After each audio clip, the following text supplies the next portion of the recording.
നമസ്തേ.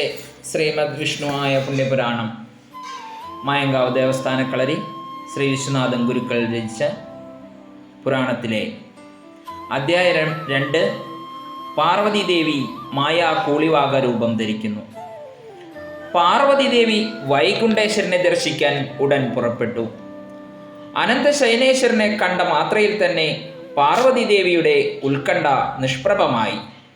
പരമേശ്വരൻ്റെ ഇംഗിതം പാർവതീദേവിയിൽ നിന്നും ശ്രവിച്ച വൈകുണ്ഠേശ്വരൻ ചോദിച്ചു, സോദരി പാർവതി, ദേവാദിദേവനായ പരമേശ്വരൻ കൂളിവാകയെ കണ്ട് അനുരക്തനാകണമെങ്കിൽ ആ സൗന്ദര്യം എത്രമാത്രം മനോഹരമായിരിക്കണം. ഇത് കേട്ടിട്ട് ലക്ഷ്മി ദേവിക്ക് അതിയായ സഹതാപം പാർവതീദേവിയോട് തോന്നി. വിഷ്ണുദേവൻ പാർവതീദേവിയോട് ചോദിച്ചു, ദേവി, അവിടുത്തേക്ക് തന്നെ കൂളിവാക രൂപം ധരിച്ച് ശ്രീ പരമേശ്വരനെ കാത്തിരുന്നാൽ പോരെ? ഇത് ശ്രവിച്ച പാർവതീദേവി അത് ശരിയാണല്ലോ എന്ന് കരുതി ഉടൻ തന്നെ കൂളിവാക രൂപം കൈക്കൊണ്ടു. ആ രൂപം കണ്ട മാത്രയിൽ മഹാവിഷ്ണു അതിൽ അനുരക്തനായി. ആകർഷകമായ ആ സൗന്ദര്യം വർണ്ണനകൾക്കപ്പുറമായിരുന്നു. ആ നിമിഷം തന്നെ ആ സൗന്ദര്യത്തിൽ മതിമറന്നുപോയ ഭഗവാന്റെ മനസ്സിൽ പല പല ചിന്തകൾ കടന്നുപോയി. എങ്ങനെയാണ് ദേവാദിദേവനായ പരമശിവൻ ഇത്രയും ക്ഷമ കാണിച്ചത്? ഈ സൗന്ദര്യം ആരാണെന്നാണ് നുകരാൻ ആഗ്രഹിക്കാത്തത്? പ്രകൃതിയുടെ സൗന്ദര്യത്തിന് പ്രതീകമായിട്ടാണോ എൻ്റെ മുന്നിൽ നിൽക്കുന്ന വർണ്ണശോഭ പരത്തുന്ന ഈ മനോഹര രൂപം? വെളുത്തു തുടുത്ത മാറിടം, അതിൽ മുലക്കച്ച കെട്ടിയതിൻ്റെ പാടുകൾ തെളിഞ്ഞു കാണുന്നു. ആകാരവടിവിനൊത്ത നിതംബങ്ങൾ, ആലിലപ്പഴ ചുണ്ടകൾ, 1000 പൂർണ്ണചന്ദ്രന്മാർ ഉദിച്ചുപോലുള്ള മുഖക്കാന്തി, മയിൽപീലിയാൽ അലങ്കരിച്ചതുപോലെ കൺപീലികൾ, പുരികക്കൊടികൾ ഒന്നിനൊന്നിനേക്കാൾ സൗന്ദര്യം തോന്നിക്കുന്നതായി തോന്നിപ്പോകും. കാൽമുട്ടിറങ്ങി നിൽക്കുന്ന കാർക്കൂന്തൽ, മഹത്വചനങ്ങൾ കേൾക്കാൻ കൊതിക്കുന്ന കർണങ്ങൾ. രാഗമാണോ ഇത് വീണയോ? അത് താളമാണോ ഇത് തമ്പുരുവോ?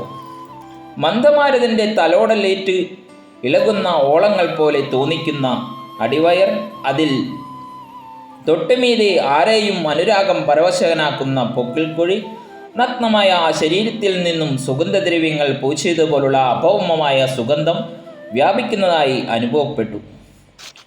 അനുരാഗപരവശനായ വിഷ്ണു ഭഗവാൻ എന്തു ചെയ്യണം, എന്തു പറയണം എന്നറിയാത്തതുപോലെ നിലകൊണ്ടു. സ്ഥലകാലബോധം വന്നപ്പോൾ ഭഗവാൻ പറഞ്ഞു, ദേവി, അവിടുന്ന് തന്നെ പരമേശ്വരൻ്റെ മുന്നിൽ ഈ രൂപത്തിൽ നിന്നാൽ മതി. ഈ രൂപം കണ്ടാൽ ആരാണ് അനുരാഗ വിവശനാകാത്തത്?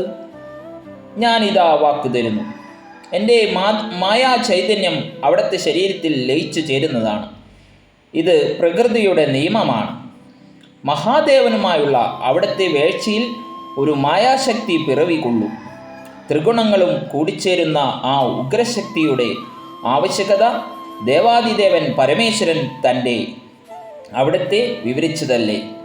ഉടൻ തന്നെ അവിടുന്ന് മായാക്കൂളിവാക രൂപം ധരിച്ച് മഹാദേവൻ്റെ വരവിനെ കാത്തിരുന്നു കൊള്ളുക. ഇത് കേട്ട പാർവതീദേവി കൂളിക്കുന്ത വനത്തിലേക്ക് തിരിച്ചു.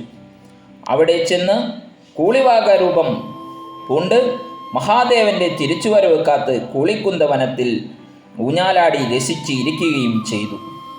തിരിച്ചെത്തിയ മഹാദേവൻ കൂളിവാക രൂപം ധരിച്ച പാർവതിയെ തിരിച്ചറിഞ്ഞില്ല. കാമദേവ പത്നിയുടെ ശാപത്താൽ പ്രസവിക്കാൻ കഴിയാത്ത പാർവതിയോട് കൈലാസത്തിൽ വെച്ച് മഹാദേവൻ പറഞ്ഞ കാര്യം അപ്പോൾ മായ കൂളിവാക രൂപം ധരിച്ച ദേവി സ്മരിച്ചു.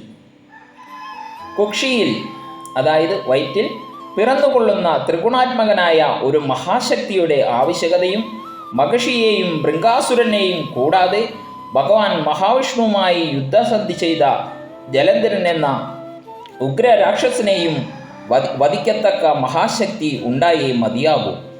ആ മഹാസംഹാരകൻ്റെ ബീജം ശ്രീ പാർവതിയിൽ നിന്നും ഉത്ഭൂതമായേ പറ്റൂ. അതും മഹാവിഷ്ണുവിൻ്റെ കൂടി അനുഗ്രഹത്താൽ കലാകാലനായ പരമശിവൻ തന്നിൽ നിക്ഷിപ്തമായിരിക്കുന്ന സത്വഗുണവും തൻ്റെ മായയുടെയും സ്വാത്വിക ഗുണവും തമോ ഗുണവും രജോ ഗുണവും കൂടി അക്ഷയമായ ഒരു മഹാശക്തി ചൈതന്യമാണ് പിറക്കേണ്ടതെന്ന് പാർവതീദേവിയെ പറഞ്ഞ് മനസ്സിലാക്കിയിരുന്നു. അതേ ഇത് തന്നെയാണ് അങ്ങ് പറഞ്ഞ കാലം, നമ്മൾക്കായി ഒരുക്കിയ അവസരം എന്ന സ്മരണയോടെ ഭഗവാൻ പരമേശ്വരനും മായ കൂളിവാകയുമായുള്ള സംഗമം പ്രാപ്തമായി. തുടർന്ന് കേൾക്കുക.